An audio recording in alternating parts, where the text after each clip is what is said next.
चलिए हम इकोनॉमी में एक कदम और आगे बढ़ते हैं और हमारा टॉपिक है national income accounting. National income accounting के हमारे प्रीवियस लेक्चर्स के वाया हमने प्रोडक्ट मेथड, एक्सपेंडिचर मेथड और इनकम मेथड के वाया नेशनल इनकम को कैलकुलेट कर लिया। लेकिन उसकी रेलेवेंस क्या, हम ये कर क्यों रहे हैं, ये जानना बहुत ज़रूरी था। हमने अलग अलग स्टेप्स के दौरान ये आपको रियलाइज़ कराया कि हम ये क्यों कर रहे हैं। अब हम कंक्लूडिंग सेक्शंस के और हैं इस चैप्टर के, और आज हम कुछ कॉन्सेप्ट्स और सीखेंगे। हम नेशनल इनकम से जुड़े हुए अलग अलग एस्पेक्ट्स को आगे डिफरेंट फॉर्म्स में देखें, उसके पहले हमें 3 तरह के प्राइजेज़ या कॉस्ट को देखना ज़रूरी है, जिसको आज हम समझेंगे। हम इसे GDP at factor cost, GDP at basic price या जीडीपी एट मार्केट प्राइजेज़ भी कह के पुकारते हैं। देखिए 2015 जनवरी 1 जनवरी 2015 से पहले इंडियन गवर्नमेंट यानी कि इंडियन स्टैटिस्टिक्स ऑफिस जिसे as a GDP figure use कर रहा था वो था जीडीपी एट फैक्टर कॉस्ट। हम जिसे यूज़ कर रहे थे वो था जीडीपी एट फैक्टर कॉस्ट। 1 जनवरी 2015 से पहले भारत यानी कि Indian statistics office GDP at factor cost को ही जीडीपी के रूप में कंसिडर करता था। 1 जनवरी 2015 से हमने 2 चीज़ों को मानना शुरू किया। एक जीवीए यानी कि gross value added at basic price, gross value added at basic price, और दूसरा GDP at market price. Simple, आज के दौर में हम 2025 में इसे सिंपली जीडीपी कह के पुकारते हैं। आप इसे जीवीए एट बेसिक प्राइस या जीडीपी एट मार्केट प्राइस कहें, चलेगा। अब हम जीडीपी एट फैक्टर कॉस्ट के बयान नहीं चल रहे हैं। सवाल ये खड़ा होता है कि ये 3 चीज़ें कैसे वर्क करती हैं। ये बहुत इंपॉर्टेंट चीज़ है। तो इसका मतलब हमने 3 वर्ड यहाँ पर सुने। First one is the factor cost, second one is the basic price and the third one is the market price. और हमें जीडीपी कैलकुलेट करना है। चलिए, ये GDP at factor cost calculate करना तो बहुत ही आसान है। जीडीपी एट फैक्टर कॉस्ट को कैलकुलेट करना बहुत आसान है। वो तो आप सब जानते ही हो कि आपने फैक्टर कॉस्ट कैलकुलेट कर लेना है तो जीडीपी एट फैक्टर कॉस्ट आ गया। और फैक्टर कॉस्ट हम सब जानते हैं कि फैक्टर पेमेंट्स हैं। They are the factor payments. Factor payments towards the land, towards the labour, towards the capital and towards the entrepreneurship.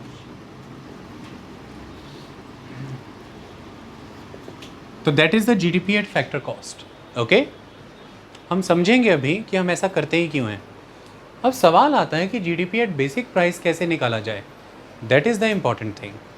उसको निकालने के लिए हम क्या करेंगे, हमारे पास फैक्टर कॉस्ट अवेलेबल हैं। We have factor cost available with us.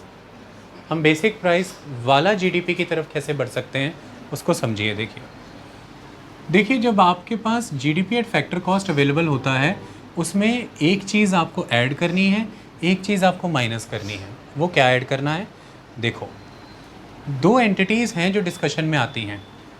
First is the production taxes and the second one is the production subsidy.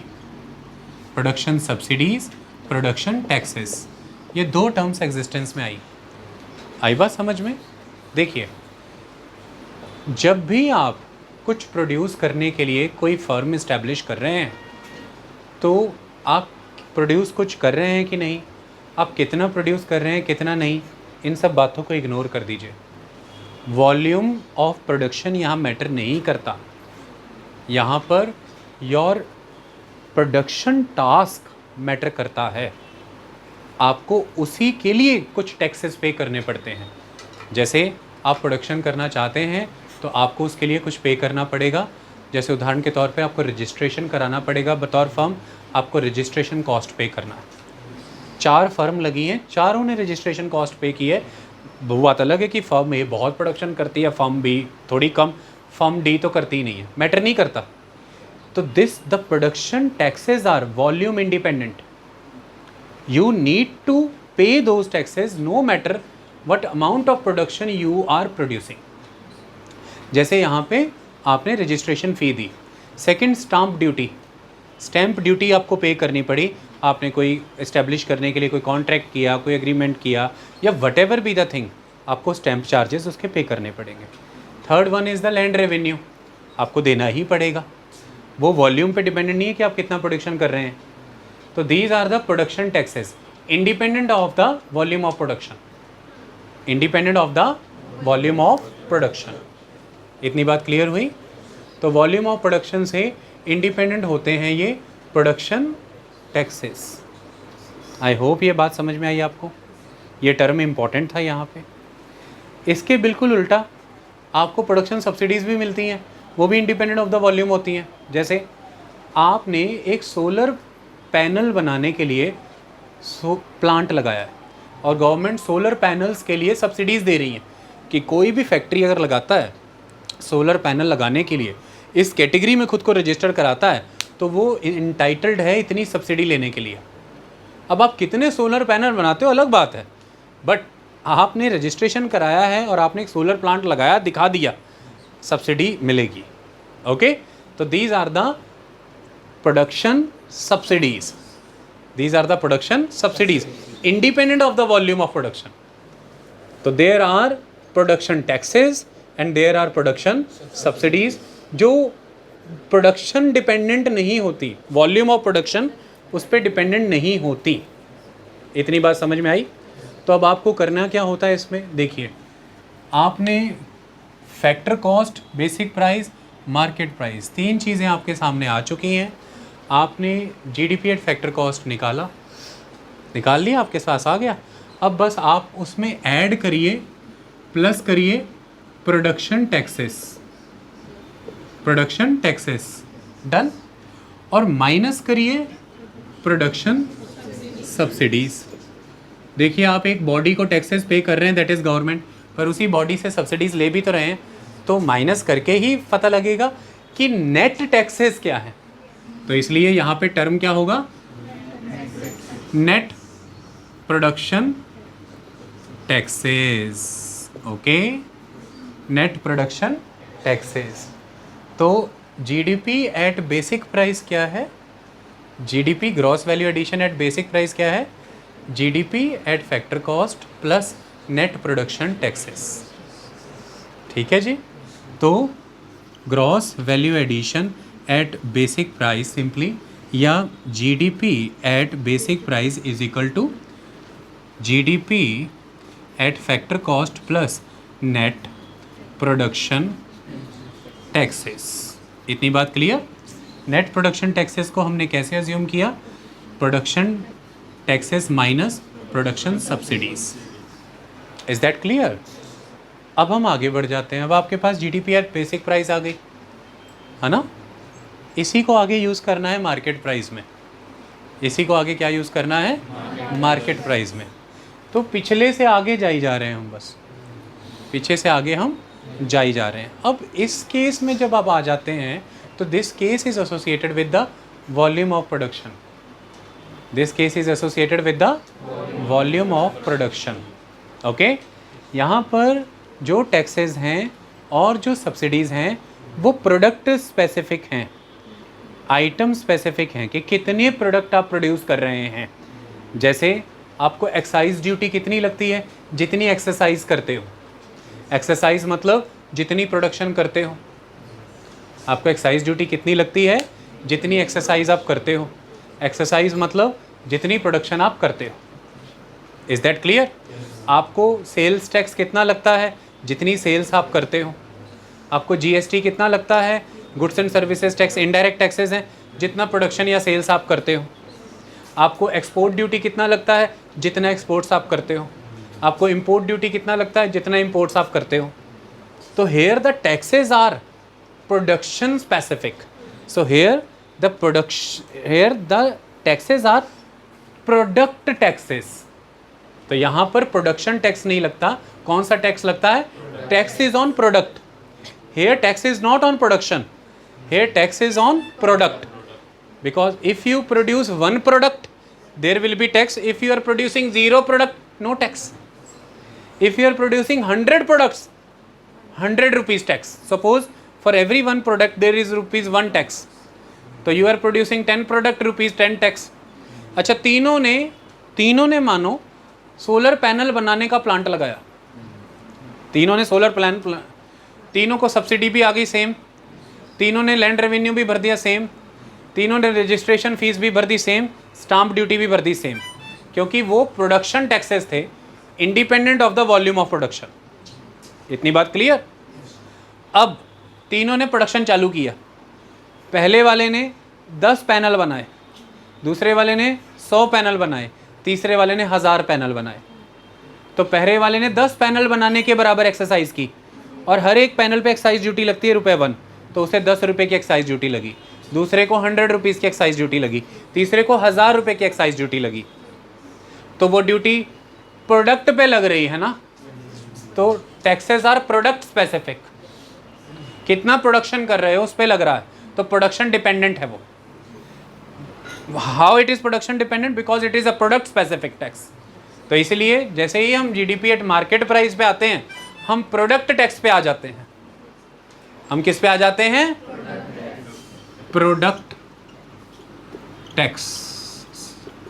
Production taxes और प्रोडक्ट टैक्सेस एनसीईआरटी पढ़ के इतना क्लियर होना नहीं था, पैराग्राफ में लिख दिया इन्होंने, अब फर्क पता लग गया। अच्छा, सेकंड इंपॉर्टेंट एलिमेंट, सब्सिडी भी यहाँ पे किस पे मिलेगी? जैसे हर एक सिंगल सोलर पैनल पे सब्सिडी ऑफर हो रहा है, तो हर एक सिंगल सोलर पैनल पे सरकार सब्सिडी ऑफर कर रही है 1000 रुपये का, तभी आप लोग घर में अपने सोलर पैनल लगाते हो तो आपको सब्सिडी मिलता है ना। तो that is subsidy is associated with the product. तो आपने इस बार 10 सोलर पैनल बेचे तो आपको 10,000 सब्सिडी आ गई, हर पैनल की 1000 रुपया। उसने 100 बेचे, उसको उतनी सब्सिडी आ गई, उसने 1000 बेचे, उसको उतनी सब्सिडी आ गई। तो here subsidy is associated with the product. तो प्रोडक्ट टैक्सेस और प्रोडक्ट सब्सिडी, दो चीजें क्लियर हो गई। तो अब यहां पर अल्टीमेटली हमारे पास फैक्टर कॉस्ट एग्जिस्ट कर रही थी, we are having factor cost, फिर हमने उस पर इनकर किया प्रोडक्शन टैक्सेस और प्रोडक्शन सब्सिडीज, तो हमारे पास आ गया basic GDP at basic prices. अब हमने उस पर इनकर किया प्रोडक्ट टैक्सेस और प्रोडक्ट सब्सिडीज, तो हमारे पास आ जाएगा जीडीपी एट मार्केट प्राइसेस। इतनी बात क्लियर हुई। हम सीधे इस स्टेप्स के वाया जाने के बजाय भी सीधे जीडीपी एट मार्केट प्राइसेस भी निकाल सकते हैं, सीधे निकाल सकते हैं। कैसे निकाल सकते हैं?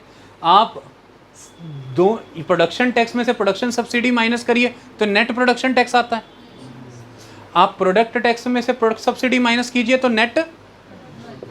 नेट प्रोडक्ट टैक्स आ जाता है।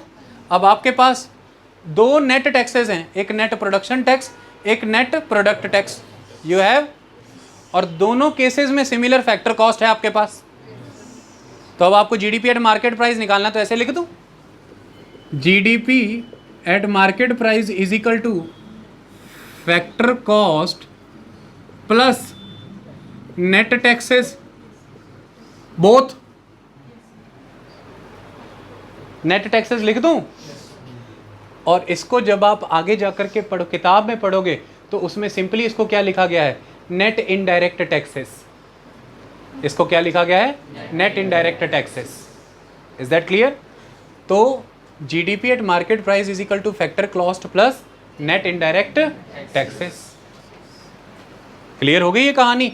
तो कि दोनों ही कैटेगरी के आपने नेट टैक्सेस लेकर के इकट्ठे रख लिए एक ही समय पे, एक ही लेवल पर, और उसको जब आपने फैक्टर कॉस्ट पे जोड़ दिया तो फाइनल स्टेज वाली जीडीपी आ गई, that is the GDP at market price. कोई दिक्कत तो नहीं? कोई दिक्कत तो नहीं? इसको करने का कारण क्या था? हमने तीन लेवल पर क्यों जीडीपी फाइंड आउट किया, ये चीज समझने की थी कि जीडीपी एट फैक्टर कॉस्ट निकालते हैं तो क्या आता है figure, GDP at basic price निकालते हैं तो क्या आता है figure, GDP at market price. हम सिंपली अगर जीडीपी एट फैक्टर कॉस्ट और GDP at market price compare कर लेंगे, हमें जमीन आसमान का फर्क पता चल जाएगा। अब मैं वो करके दिखाता हूँ। चलिए एक बार इन्हें थोड़ा सा और क्लियर मैनर में समझते हैं, एकदम सीमलेस कैलकुलेशंस के साथ भी समझेंगे कि इनका पर्पस क्या है। 3 टर्म्स अभी जो हमने यहाँ पर लिखी, जो आपको सारी समझाई, एक एक करके हम उनको दोबारा उकेरेंगे। सबसे पहला जीडीपी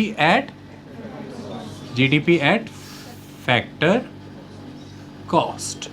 चलिए और ये सिंपली आप कैलकुलेट करते हैं जो भी आप फैक्टर सर्विसेज इन्वॉल्व करते हैं for the payments, sorry for the production, जो भी आप फैक्टर सर्विसेज इन्वॉल्व करते हैं फॉर द प्रोडक्शन, उन फैक्टर सर्विसेज के लिए जो पेमेंट्स आप डिप्लॉय करते हैं वो सारी पेमेंट्स को कैलकुलेट किया जाए तो वो इनकम मेथड के वाया कैलकुलेशन में आता है GDP at factor cost. Okay, factor services आप कौन कौन सी लेते हैं?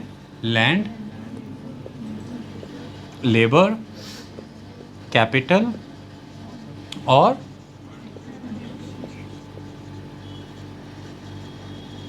एंटरप्रेन्योरशिप। ठीक है, इन 4 फैक्टर सर्विसेज को यूटिलाइज करके प्रोडक्शन एग्जीक्यूट होती है, ट्रांसफॉर्मेशन होता है किसी भी नेचुरल रिसोर्स का in the goods and services, यानी कि एनरिचमेंट होता है या कन्वर्जन्स होता है या मैन्युफैक्चरिंग कह लीजिए आप उसे, सिंपली वैल्यू एडिशन होता है। तो इन 4 फैक्टर सर्विसेज को यूटिलाइज करके होता है और फिर अल्टीमेटली उस प्रोडक्ट में ये फैक्टर सर्विसेज जो वैल्यू ऐड कर रही हैं वही वैल्यू उस प्रोडक्ट की बनती है मार्केट में और वो वैल्यू वापस से डिस्ट्रीब्यूट होती है इन चारों फैक्टर सर्विसेज को in the form of factor payments. तो फैक्टर सर्विस लैंड के लिए फैक्टर पेमेंट क्या बनेगी? रेंट। फैक्टर सर्विस लेबर के लिए फैक्टर पेमेंट बनेगी wages, salaries. Factor service capital के लिए फैक्टर पेमेंट बनेगी इंटरेस्ट और फैक्टर सर्विस एंटरप्रेन्योरशिप के लिए फैक्टर पेमेंट बनेगी प्रॉफिट। तो आप जीडीपी एट फैक्टर कॉस्ट कैसे निकालते हैं? सिंपली आप फैक्टर पेमेंट्स को ऐड करेंगे तो फैक्टर कॉस्ट निकल आएगी किसी भी गुड्स एंड सर्विसेज को प्रोड्यूस करने की। ओके, तो इस तरह से हम जीडीपी एट फैक्टर कॉस्ट निकालते हैं। ये तो एक चीज़ हो गई। अब हमने समझा जीडीपी एट मार्केट प्राइसेस, जो अभी हमने समझा, sorry GDP at basic prices. देखिए, इसका जो पर्पस होता है ना वो ये फाइंड आउट करना होता है इकोनॉमी में कि जो प्रोड्यूसर है उसके लेवल पर, फर्म्स के लेवल पर, प्रोड्यूसर्स के लेवल पर एक्चुअली में कितने वैल्यू की चीज़ प्रोड्यूस हो रही है। प्रोड्यूसर्स के लेवल पर एक्चुअली में कितने वैल्यू की चीज़ प्रोड्यूस हो रही है। Is that clear? सिंपल चीज़ ये है कि प्रोडक्शन के लिए क्या कॉस्ट इनकर हो रही है, आप इसको ऐसा समझ लीजिए। ये प्रोड्यूसर के लेवल पर, तो प्रोड्यूसर लेवल पर जीडीपी कैसा वर्क कर रहा है ये देखना होता है आपको। तो वो जीडीपी एट बेसिक प्राइसेस के बारे आप देखते हैं। कैसे देखते हैं आप? इसको निकालने का तरीका क्या है? सबसे पहले आप यहाँ पर रख लीजिए जीडीपी एट फैक्टर कॉस्ट। आपने फैक्टर कॉस्ट के लेवल पे जीडीपी निकाल रखी है। Is that clear? तो आप GDP at factor cost that is FC आप ये रख लीजिए।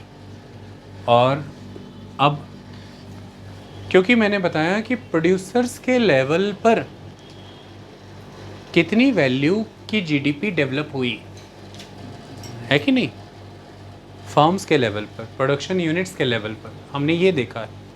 तो ऐसे में हम इस बात को तो अभी कंसिडर नहीं करेंगे कि अल्टीमेटली प्रोडक्ट जिसका कंसर्न कंज्यूमर से है, प्रोडक्ट जिसका कि कंसर्न कंज्यूमर से है, प्रोडक्ट जिसका कि एंड ऑब्जेक्टिव मार्केट में जाना है, मार्केट में जाके ही कंज्यूम होगा, है कि नहीं, तब उस पर, प्रोडक्ट पर उस तरह के टैक्सेस लगेंगे।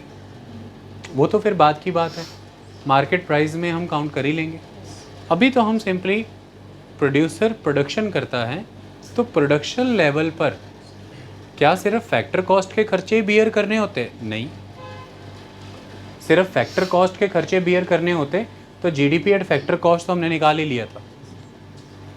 लेकिन प्रोड्यूसर इस इकॉनमी में ऐसे नहीं जीता, उसे कुछ और चीज़ें भी बियर करनी होती हैं except the land, labour, capital, entrepreneurship के लिए जो फैक्टर पेमेंट्स हैं, फैक्टर कॉस्ट हैं, इसे बियर करने के बजाय, मतलब इसे बियर करने के साथ साथ इन खर्चों को इनकर करने के साथ साथ कुछ और खर्चे भी इनकर करता है वो भी तो इकोनॉमी में कैलकुलेट करने हैं ना, और वो होते हैं the taxes. Taxes at a production level, यानी कि यहाँ पर उन टैक्सेस का उद्देश्य ये है कि the someone is a producer, someone is producer, simply being producer they need to bear that tax. Here it is not relevant to consider the tax at the product level. It is not associated that how much production you are going to undertake. No. When we will consider that, we will consider product. And product is the item of consumer. Product is the item of market. We will do it at a later stage. Right now we are simply concerned with production, GDP at production level.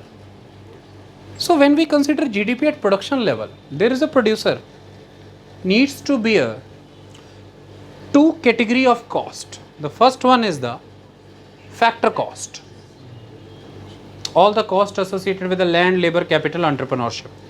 So there we need to consider GDP at factor cost. The second category of cost is another than the factor cost, that is mainly the taxes. Taxes meant for the producers, not for the consumers. Taxes meant for the consumers are the taxes on the product. Taxes meant for the producers are the taxes meant for the production. That is, being producer, you need to pay this tax. So that is why these taxes are independent of the volume of production. The volume of production is composed of the number of product. The number of product is the entity which is associated with the product tax. It is associated with the market, with the consumer. Here we need to consider the production in sense of being producer, you need to bear this tax. So that's why the production taxes, the production taxes I have explained it, stamp duty, registration fees, land revenue, everything है ना. House hold कोई ये beer नहीं करना है, house hold से beer कर रहे हैं कोई, कुछ नहीं, ना स्टैम्प ड्यूटी, ना कोई ऐसा लैंड रेवेन्यू, ना कोई ऐसा रजिस्ट्रेशन फीस, कुछ नहीं बियर कर रहे आप. लेकिन यहाँ पर आपको कमर्शियल प्रॉपर्टी है तो कमर्शियल टैक्स देना है कि नहीं. फैक्ट्री को फैक्ट्री का कमर्शियल टैक्स भरना पड़ता है सारा. फैक्ट्री को उसी तरह के कॉन्ट्रैक्ट्स में जाना है, सारी स्टाम्प ड्यूटी वही वाली देनी है. फैक्ट्रीज का सारा रजिस्ट्रेशन फीस बतौर फैक्ट्री, लिमिटेड लाइबिलिटी फर्म हो आप, या पार्टनरशिप फर्म हो आप, या प्रोपराइटर फर्म हो आप, क्या हो आप, वैसे रजिस्टर कराओ तो वो फीस लगेगा आपका. वो सब बतौर जिस दिन एग्जिस्टेंस में आ जाओगे बतौर फर्म ये पैसा लगना ही लगना है. ये लगना है तो ये डाल के ही चलना है खर्चों में, प्रोडक्शन में. ओके, तो all the production taxes are there, but सिर्फ simply it is not that कि टैक्सेस ही हैं, you have some supports as well. If you need to bear taxes, you need to pay some cost to the government. Taxes are the revenue of the government. So in context of GDP at factor cost, there is no entity existing like government. Government कहीं दिखी यहाँ पे? Simply आप factor services ले रहे हो house hold से और उसके लिए फैक्टर पेमेंट कर रहे हो तो GDP एट फैक्टर कॉस्ट निकाल लिया. बट ऐसे थोड़ा ना कोई स्टेट चलता है, कोई इकोनॉमी है ना. There is government as well.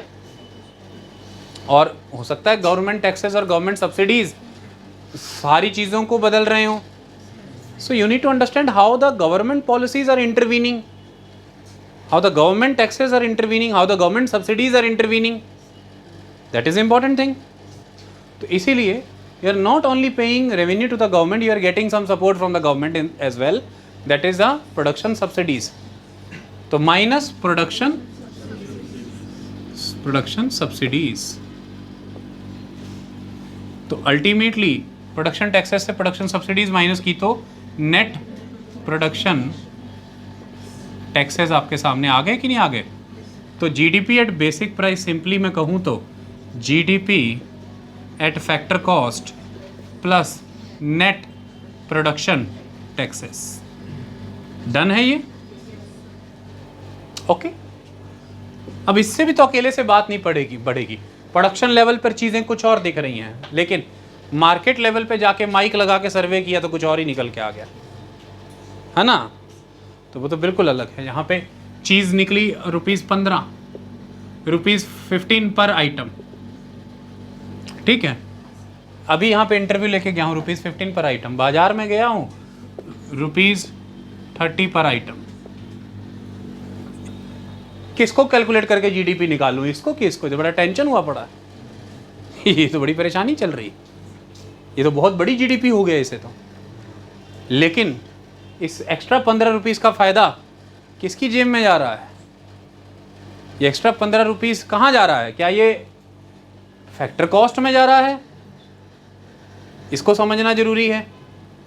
क्या ये प्रोड्यूसर्स की जेबों से निकल रहा है प्रोडक्शन टैक्सेस के रूप में? फिर तो उद्योग धंधे लगाने बड़े मुश्किल हैं, फिर तो रो के भागेंगे, फिर तो ईज ऑफ डूइंग बिजनेस नहीं अमेरिका चीख रहा, what are the taxes you are laying, तो वो ऐसा कर रहा है। तो क्या ये ग्राहक की जेब से निकल रहा है? ये भी तो देखना जरूरी है। कौन बेयर कर रहा है?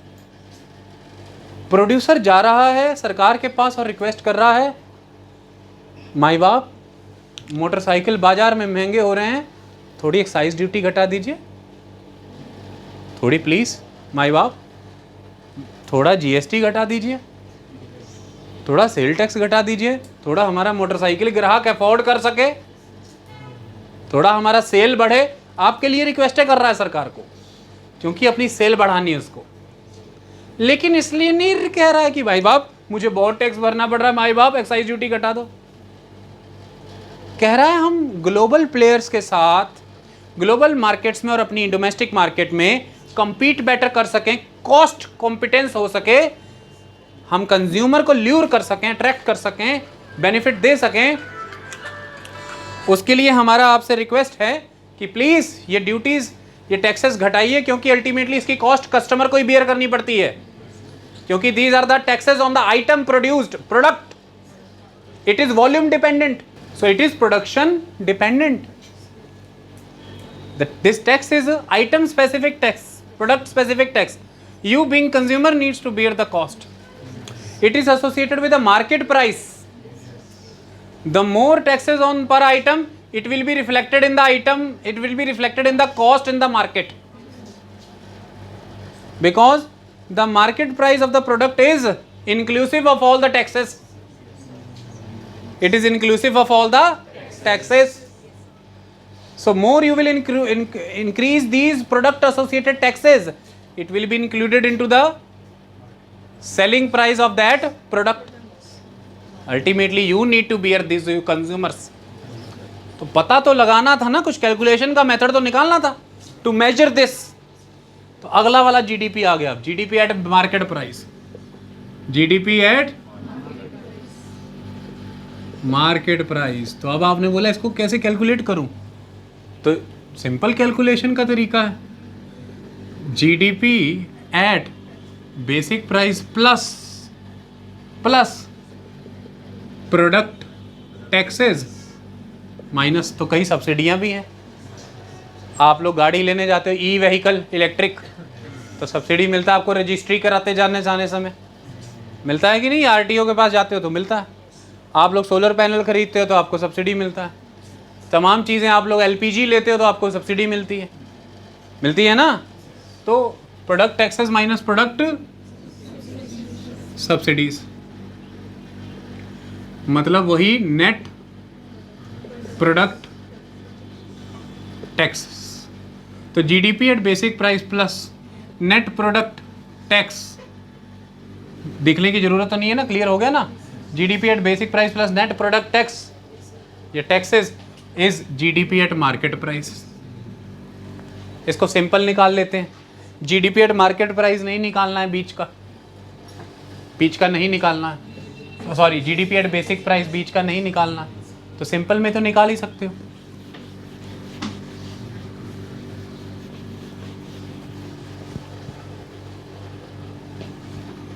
GDP at market price simple में निकाल सकते हो।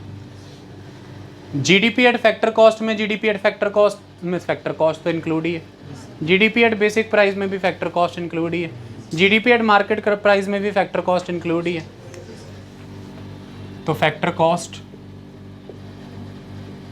Done, plus GDP at basic price जब किया था तो आपके पास आए थे production taxes minus production subsidy, production taxes minus production taxes subsidies. तो इसको मैं इमेजिन करा रहा हूँ पर लिखूंगा नहीं, तो यहाँ पे लिखो plus production taxes minus production subsidies. फिर जीडीपी एट मार्केट प्राइस में आया था product taxes plus minus product subsidies, तो लिखो plus product taxes minus product subsidies. अब अगला स्टेप लेते हैं, उसमें हम ऐसा कर सकते हैं, प्रोडक्शन टैक्सेस ब्रैकेट में production taxes plus product taxes minus production subsidy plus product subsidy. Imagine हो रहा है?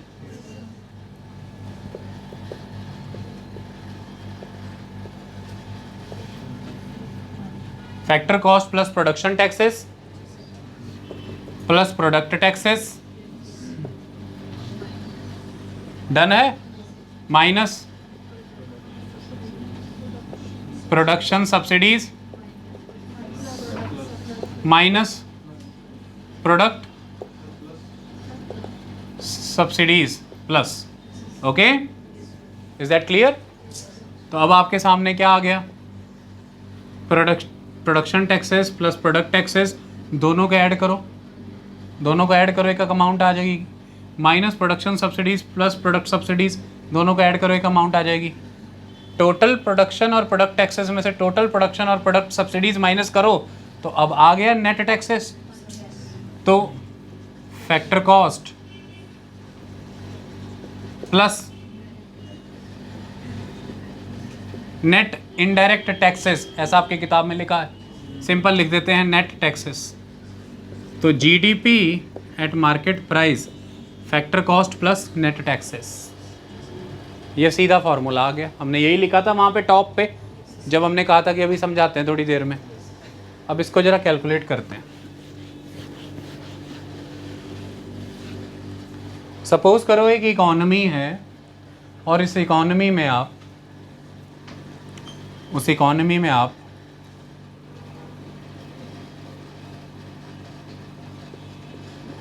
थाउजेंड आइटम्स प्रोड्यूस कर रहे हो, तो प्रोडक्शन कितनी है? प्रोडक्शन है 100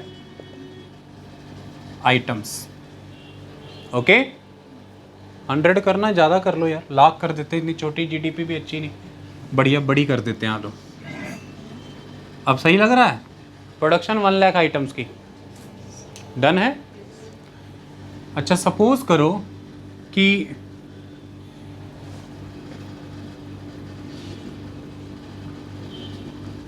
वन आइटम की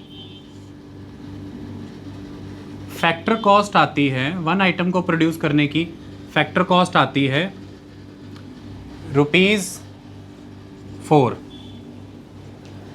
ओके, एक आइटम को प्रोड्यूस करने की फैक्टर कॉस्ट आती है ₹4, तो 1 लाख आइटम्स को प्रोड्यूस करने की फैक्टर कॉस्ट कितनी आएगी? ₹4 लाख। 4 इंटू 1 लाख, एक चीज़ बनाते हो तो फैक्टर कॉस्ट आती है 4 लाख और ₹4। तो 1 लाख चीज़ें बनाते हो तो फैक्टर कॉस्ट कितनी आती है? 4 लाख। तो यहाँ पर 1000 प्रोडक्शंस के लिए फैक्टर कॉस्ट आ गई 4 lakh.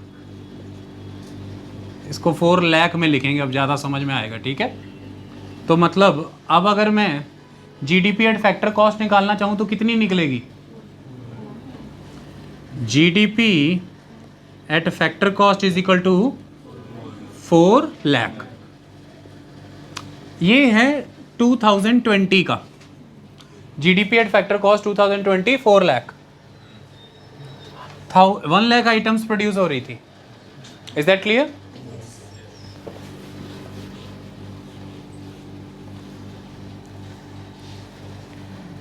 GDP at market price, GDP at market price, मान लीजिए कि टैक्स है 1%, टैक्स है 1%, या सिंपल थोड़ा और बेहतर करने के लिए 2% कर लो इसको, ओके 2% कर लो। तो अब अल्टीमेटली ध्यान से समझो, जीडीपी एट मार्केट प्राइस करने के लिए सबसे पहले क्या 1000 ही आइटम प्रोड्यूस हो रही हैं। 2020 की हम जीडीपी एट मार्केट प्राइस देख रहे हैं, ठीक है। तो फैक्टर कॉस्ट कितनी निकल करके आई 4 लाख।